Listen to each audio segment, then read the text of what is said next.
Share ko lang din tong napanood kong video kay Maharlika, ito sa Vuljak TV. Siya ho yung nag-interview kay yung asawa ni dating Pangulong Duterte, itong si Hanilet Abencena. So, mapanood to, medyo mahabang interview to. So, kayong hindi na nakapanood nito, i-share ko to sa inyo. Ipapanood ko to. At gawan ko lang to ng konting reaction kasi medyo mahaba tong video na to. Di ko lang to kinat para makita nyo lahat ang sinasabi ni Ma'am Hanilet nito at sa kay Maharlika. So napanood ko tong buo. May na ano ko nito na hindi na nga maganda yung kalagayan ni dating Pangulong Duterte. Sinakyan pa ng mga scammer.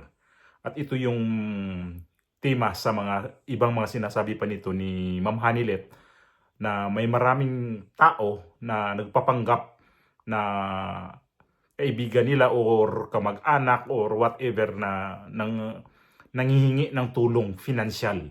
So sabi niya, wag naman gamitin yan kasi dapang-dapa na nga sila ay ginagamit pa nilang ganun. So totoo nga naman, bakit nga naman yung mga tao na sa oras ng kagipitan talaga, yung sinasamantala pa. Kung nangangailangan kayo ng pera, wag naman gamitin pa yung ibang tao. Itong pamilyang dating Pangulong Duterte, sobra na nga sila ngayong sobra na nga ang kanilang trahedya nga. Dagok na talaga. At ito pa, ang mga dagdag pa, para tuluyan talaga silang siraan. Ganon talaga ang nyo, ang nakikita nyo, para tuluyan silang, kung hindi lang di lang dapa, gusto pa talagang apakan sa mga tao nito ngayon na nanamantala sa kanila. Ito yung video, pasok ko sa inyo. Hello, magandang araw sa lahat ng aking mga kababayan. Ayan, talaga namang ngayon nakikita nyo kasama natin si Mama Hanilet kung saan nandito po kami sa The Hague pa rin at napagbigyan tayo ng pagkakataon na makasama siya ngayong araw na ito. Kaya ma'am, thank you so much at kumusta po yung inyong pag-visit? Ilang days na po kayo dito? 25 yata kami. 25 kayo dumating. Oo. Kumusta naman po kayo nung na-visit nyo na si PRRD, di ba? With Kitty?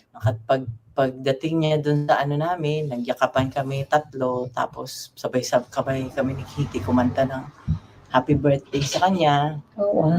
Dito si Kitty sa kabilang pisngi, dito ako sa kabila, kasi kami kanta ng happy birthday. Yun, Hindi po umiyak si PRRD? Ay, hindi. Kayo po? Kasi sabi ni Inday, wag daw kayo umiyak. Ako pa, medyo ba ako? Ano po yung sinabi ni former President PRRD sa inyo? Sabi niya, yung kagaya ng sinabi niya kay VP, sabi niya, there will be a day. There will always be a day of reckoning. Yeah. Tsaka sabi nga niya, kinote niya nga Psalms 91 verse 8. Yeah. I will let you see with your own eyes the destruction and the punishment of the wicked. Yeah. Ang ganda ng promise ng Panginoon. So very positive po si PRRD. Ano yung parang pinaka-importanting mensahe niya sa inyo nung time na nag-visit kayo sa kanya? Nung kinwentuhan ko kasi siya kung ano nangyayari sa labas, sabi ko, ikaw na ayaw mong ipaalam, ayaw mong magpa-istorbo tuwing birthday mo, natutulog ka lang. Ngayon buong mundo ang nagse-celebrate ng birthday. Birthday niya. So tuwang-tuwa naman siya. Oo. So, masaya siya. Nagbanggit ba siya na, like personal messages sa Pilipino, mga kababayan natin? Sabi niya, salamat sa suporta at sa pagmamahal. As usual, sabi niya, mahal niya ang lahat ng ang mga Pilipino sa buong mundo, sa Pilipinas at sa labas ng bansa. Saan mang parte ng bansa, mahal niya. Yun naman talaga Miski na ng presidente siya, mas minahal pa nga niya ang Pilipino at ang Pilipinas. Yeah. So ako po talagang nag-travel din ako para ma-witness talaga namin yung yung pang-aapi sa family ninyo. At lalo na kay Pangulong Duterte. Kitang-kita din naman namin, million tao talaga ang nag-support sa inyo. Pero ako po ay bilang isang just an ordinary citizen, marami ding lumalapit kasi sa akin ng mga taong minsan nagpe-pretend na they are connected with you or I don't know, may mga nung kahapon sa ground, nandoon ako, may mga pinaparating sa akin na mga information na may mga taong nanghihingi ng tulong in behalf of your family. Ina-allow niyo po ba 'yon? Hindi. Pakiusap ko lang kung sino man ho kayo, wag niyong gamitin ang pagkakataong ito, ang trahedya namin. Yeah. Kung kayo ay sadyang nangangailangan sa buhay, parang awa niyo na ho, wag niyo hong gamitin ito. Dahil kami ho bilang pamilya, si VP Inday, si Congressman Pulong, si Mayor Baste, hindi ho kami hihingi ng tulong o financial na tulong sa ibang tao. Kami ho, kung kinakailangan naming umutang, yun ho ay gagawin namin. Merong nagkwento sa akin, maraming lumalapit kasi alam nila, desperado kami, di ba? Yeah. Lumalapit sila na ganyan. Sabi ko, kung kaya mong gawin, bakit hindi mo na lang gawin? Bakit, maraming mga kwento, mga storya. Sige, kung kaya mong gawin, gawin mo na lang. Yun ang ano ko. So pakiusap ka lang, yung totoong nurse, alam mo, natulog sa bahay namin, Maharlika. Yung totoong nurse na nag-alaga, ako nag-interview nan before pa siya naging presidente. So sa bahay namin niya natutulog, sa sala namin natutulog, nag-aantayan kay PRD kung kailan siya tatawagin. So yung totoong mga nurse hindi nagsasalita. Kami may group chat kami ng kasama ng mga nurse na nag-aalaga siya, nagre-report sila sa akin kung ano. So yung totoong nurse, hindi iyan nagsasalita. Code of ethics siya ng nurse na hindi ka dapat magsalita. Disclose sa iyong Nagtatago yung totoong nurse. Kung nagpapanggap ka na ikaw nag-aalaga, nag-nurse ka, parang mahiya ka naman sa totoong nurse na nag-alaga, nagpupuyat sa kanya. Pero po, yung nurse ni Pangulong Duterte, di ba, hindi naman inallow na mag-stay Kaya dito? ultimo nurse, di ba? Ang nangyari niyan, hanggang ngayon, para sa akin, parang bangungot. Hindi ako makapaniwala. Hindi ko akalain na pag walang passport ang tao, pwede palang idalahin sa pwede palang dukutin. Yeah. Kasi ako, yun nga yung mga nakakarating sa akin ng mga mensahe na may mga nagpapanggap no ng mga taong nag-connected sa inyo or kakilala or kamag-anak kayo. Yung iba hindi ko naman talaga kilala, kayo lang naman ang kilala kong mga relatives niya. So ang sa akin lang ma'am, pinararating ko lang sa inyo kasi sa akin din may lumalapit kahapon nga po, may mga nag-aabot ng mga mga sobre, mga birthday cards. So, sinasabihan ko sila na yung family ninyo, which is in-announce ni Inday, hindi nanghihingi ng financial help. But birthday greetings is fine. Birthday greetings, mga cards. Okay, so, meron kasi pala. pampaano ng ano niya. Dinala ko nga yung iba, pinasign ko na yung pinabati ko nga para lang maanuhan siya.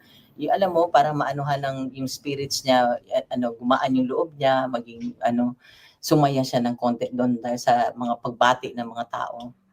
So kasi, may mga nurse pa lang nagpapanggap. Ang alam ko parang may mga nagvo-volunteer dito sa Dahig, pero may mga nagpapanggap din pala ng mga nurse daw. Alam mo, ang nangyari niyan, siyempre ako nurse, registered nurse ako. So, kinontak ko na sa pag alis pa lang nila, kumontak na ako, yung sa PRC sa Davao. Davao, okay. Sabi ko, tulungan mo ako makahanap ng nurse doon.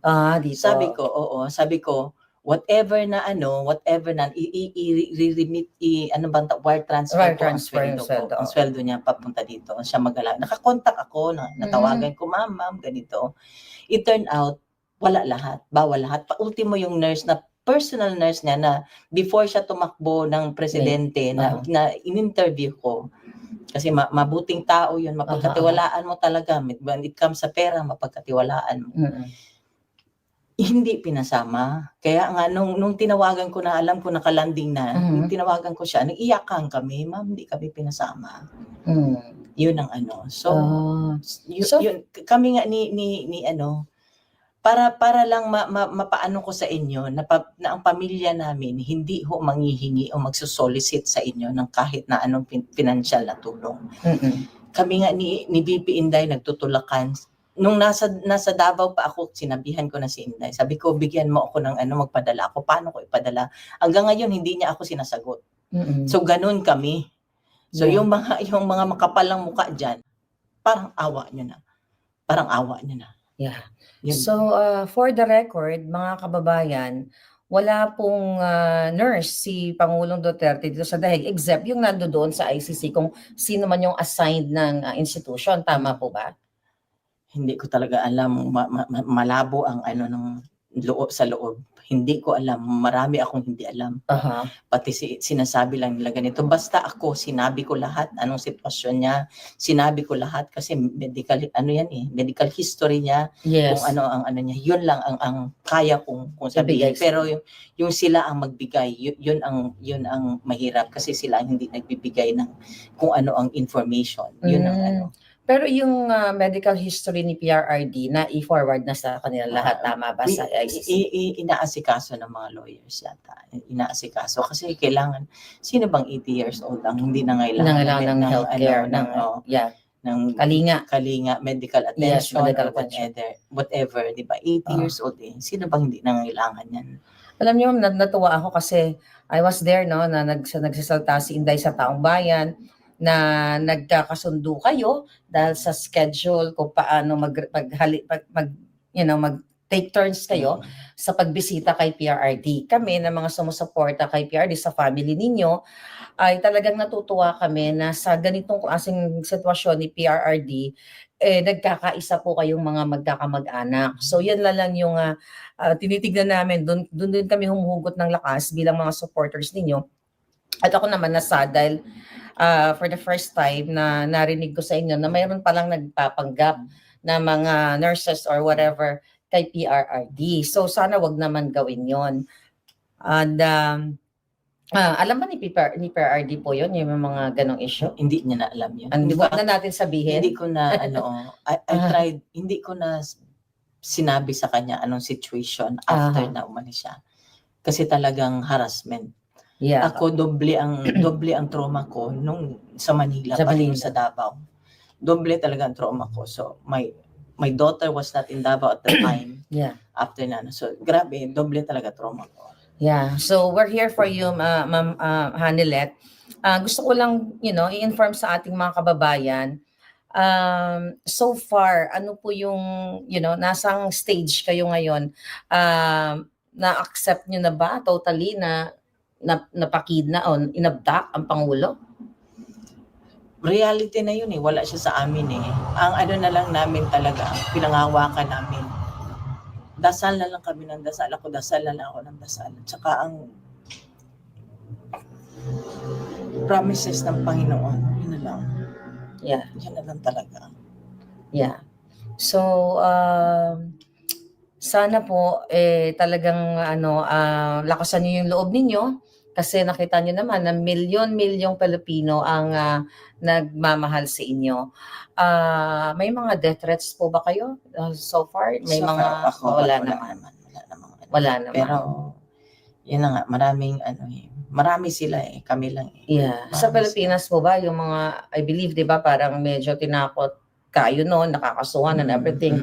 Then later on, niretract inurong nila. Ang bahay namin, susulungin daw. Kaya hanggang ngayon, ever since na dumating ako galing from Manila, hindi ako nakakatulog sa bahay namin.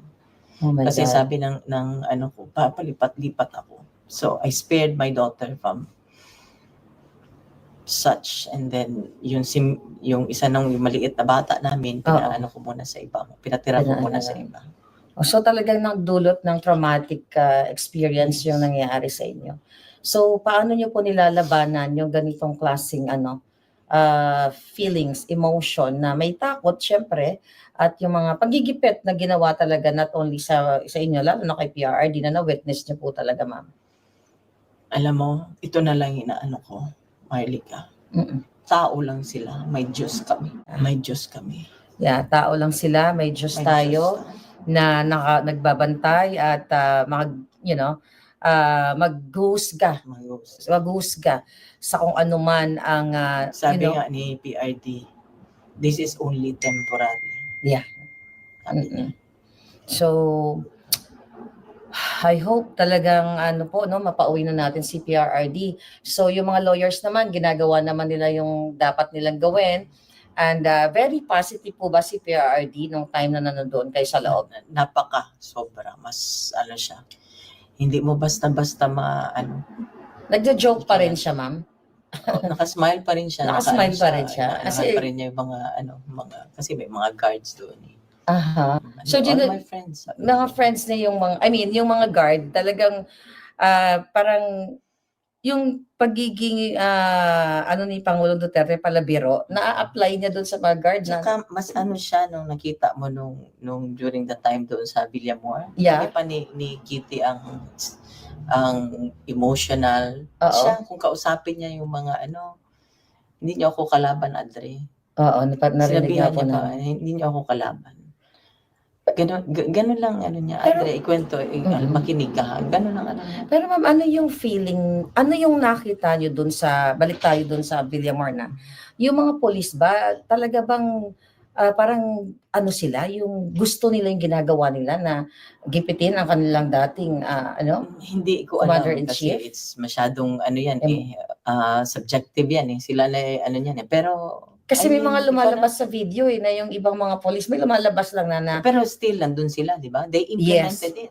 Yeah. Tumulong sila. They're part Tumulong of the sila. they're accomplices sila ng pagginap niya. Pero yun nga, which is grabe po talaga yung pagigipit sa atin lahat tayo, kasi ako ginigipit din ako, pero mas dito na pag-uusapan na international na nakikita talaga yung pagigipit kay Pangulong Duterte, at nakita din yung impact sa buong mundo kung paano siya pinrotektahan. So, panghuli na lang po, ano yung gusto nyong ibuhos na mensahe sa ating mga kababayan, yung mga gumagamit sa pangalan ninyo, yung mga nagsusolicit, yung mga sumusuporta? May nakausap na akong isa, kasi ako, Marlica, prangka ako I can tell po. Sabi ko, pinandilatan ko nga ng mata kung mayroon kayong magagawa, bakit hindi nyo na lang gawain? Di ba? Sige, kung mayroon kayong magagawa, sabi ko nga, sa abot ng aking makakaya, sige.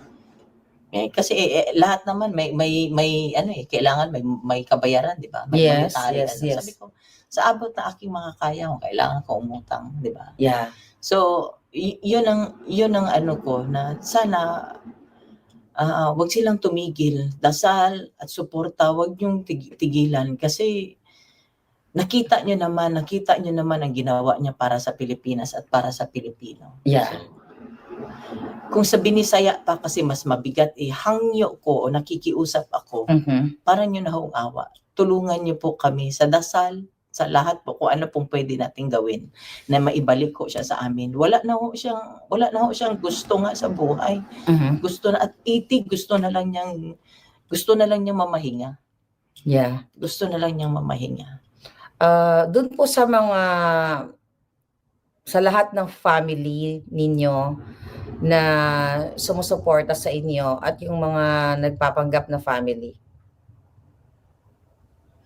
Doon lang ako sa message ko lang sa family lang, kasi Family lang. kami sa family na lang na sabi ko nandiyan kami, nagtutulungan kami, may group chat sila Kitty at mga kapatid niya.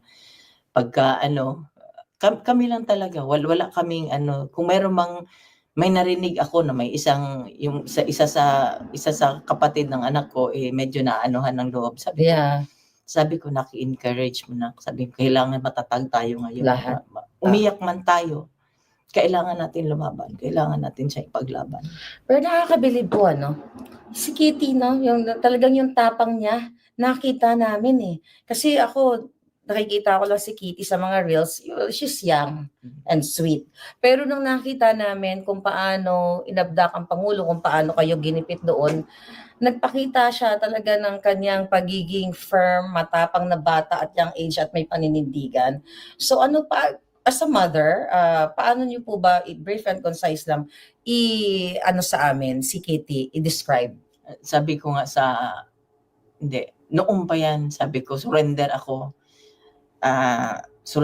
sa anak ko kasi kaugali siya ng tatay niya. Okay. So sabi ko nga sa loob, sabi ko sa papa niya, sabi ko, you'll be proud of her kasi talagang kaugali siya ng tatay niya. Ugali siya ng tatay niya. Kitang-kita naman namin.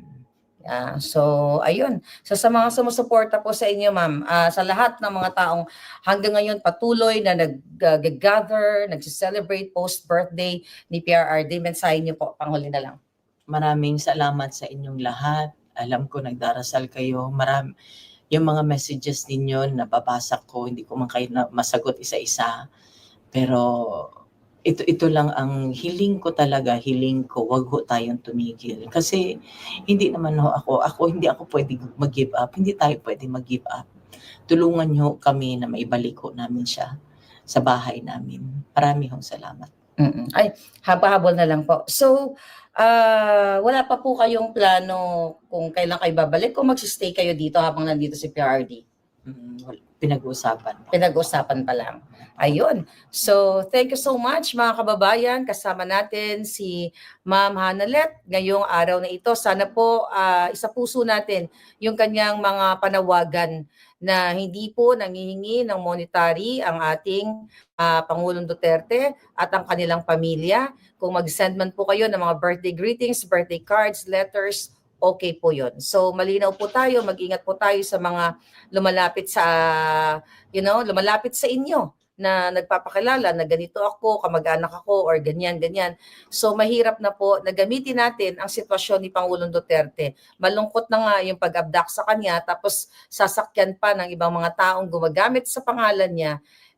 Hindi po tama yon. At ayaw ni PRRD na ganon. Kung talagang totoong love niyo ang PRRD dahil sa kanyang mga ginawa sa bayan natin, wag po natin siyang gamitin. So maraming salamat, Ma'am Hanalet, sa inyong pagbigay ng kahit busy kayo. Thank you. Thank you so much. Thank you. Yeah, thank you. Ang dating Pangulo, napakatibay talaga. Na tibay ang puso. Narinig naman natin na hindi naman siya naiyak. Yun, ang dami niyang naikwento. At ang ko nito ay ang mainstream media hindi talaga nakapag-interview ni Ma'am Hanalet, papansin niya. Dahil umiiwas talaga to sa mga mainstream media. At ito ngayon ang nakikita sa mainstream media na ito pa si Maharlika ang nakapag-interview kay Ma'am Hanalet. So ito pa, isa pa to. Kasi natural ang mga tao na to, lalo to siya. Hindi naman to siya sa politika Talagang iiwas to talaga sa mga media kung anong itatanong. So, itong mga mainstream media naman, ang ko lang sa inyo ay, ito na yung nyo. Ito yung lesson nyo rin. Kasi sobra kayo kasing minsan kasi hindi naman talaga pantay naman talaga ang pagbabalita nyo. At napunta ngayon sa vlogger itong pag-i-interview ni Ma'am Hanalet kay Maharlika. So, dito hindi tayo pantay ang opinion nito. Sigurado ako nito na nag-ano ka na naman ng Panginoon dati, mga ganyan-ganyan. Di naman natin pwedeng talaga sa ito. Maniwala ba kayo na si Pangulong Duterte nung nagsalita dati na tungkol sa Panginoon na parang inaano niya, naniwala kayo noon na na talaga, wala siyang Panginoon? Bunga lang yun sa mga bibig niya dating lumalabas. Kaya lang, ang mga tao ngayon na parang sinasakyan nila yan. Na yan na, ngayon na nagkaganyan na, tumatawag nila ng Panginoon. Yan, makikita naman natin kung gaano sila karelihiyoso din. Galit si dating Pangulong Duterte sa pare, obispo, o sino yung niya dati sa mga Katoliko. Pero never naman siya na sobra talagang atake sa mga simbahan. Hindi naman. At bakit siya dati, nung kumandidato rin siya ng presidente, kung hindi to siya suportahan ng mga Katoliko, mananalo ba siya noon? INC? Bakit suportado siya ng INC? Nakikita ng INC kung ano ba talaga ang kanyang intensyon sa panggobyerno. Ito nga sabi ko, ang kanyang kaso ngayon hindi pandarambong, hindi pang mulimbat ng pera ng bayan. Iba ang hinaharap ng kaso nito. Yun lang ho yung ko nito na sabi ko, kaya proud ako na nandito ako sa kanya, na ako sa mga binabas na ako. Kasi bakit nandito? Ang dami mga sinasabi. Mas piliin ko pa ganitong klaseng tao na dito ako tatayo kaysa ganitong klaseng presidente natin ngayon na asamot-saring mga problema ng Pilipinas pero hindi nasolusyonan. Kurakot doon, kulimbat dito. Nakikita naman natin eh. At ito yung dating presidente, ang kanilang ano nito, yung mamamatay tao. Hindi ko maintindihan ang mga ano nyo. At yung mamamatay tao, wala nga siyang isang kaso nga sa Pilipinas. Sa bagay, kanya-kanya nga tayong opinion. Opinion yun yan. Opinion ko rin to. At ito yung YouTube channel ko ginagamit ko para ilalabas ko yung aking mga opinion.